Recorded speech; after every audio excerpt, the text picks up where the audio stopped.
Coach Jess here with another tip for you. We have already talked about what makes up a toxic relationship. Now I would like to talk about what makes up a healthy relationship. Now it's really important for each person in the relationship to feel like they belong to themselves, that their agency is intact. So you really want to watch out for behaviors that take away another's agency or freedom. Things like controlling, manipulating, or overstepping boundaries. It is also important, as Maya Angelou has taught us, that our heart is not safe with someone that does not love themselves. So it's really important that each person in the relationship really truly loves themselves. And I don't mean in a prideful, cocky way. I mean to truly love themselves. It's also important that each person is able to give and receive equally. Now, I would like to caution you against keeping score and to remind you that in a healthy relationship, you're on the same team. You can even come up with a team name if you like. But it's not about scoring more points than the other person. It's about scoring more points for the team. And it's a team effort. So seeing it in that way is very healthy. Neither of the people in the relationship places their value or the other's value above one. That each is equal. And each is loved, and that is also part of that team effort. It's inevitable that each will make mistakes at some point that may hurt the other. They may say something that hurts the other.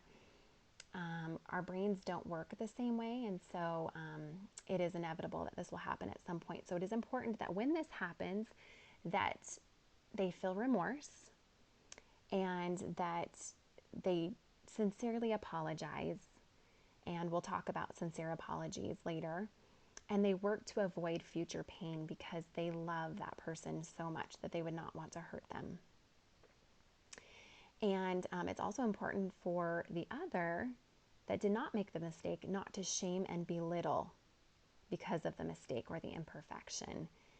That mistakes are inevitable, and it's important for it not to be taken personally that the mistake meant anything about them, that we're all on a path learning and growing, and that neither is perfect, and understanding that and not taking things personally. So when asked why people want to be in a relationship, most can agree that deep down we all want to be loved and to love. And I want to leave you with one last quote by Byron Katie.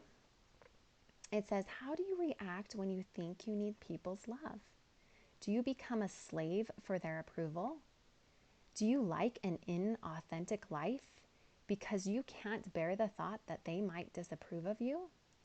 Do you try to figure out how they would like you to be and then try to become that like a chameleon? In fact, you never really get their love. You turn into someone you aren't. And then when they say, 'I love you,' you can't believe it because they are loving a facade. They're loving someone who doesn't even exist. The person you're pretending to be. It's difficult to seek other people's love. It's deadly. In seeking it, you lose what is genuine. This is the prison we create for ourselves as we seek what we already have." So I'd really like to caution each of you to make sure that your relationships are healthy and that you're being your genuine self and allowing the other to be their genuine self as well.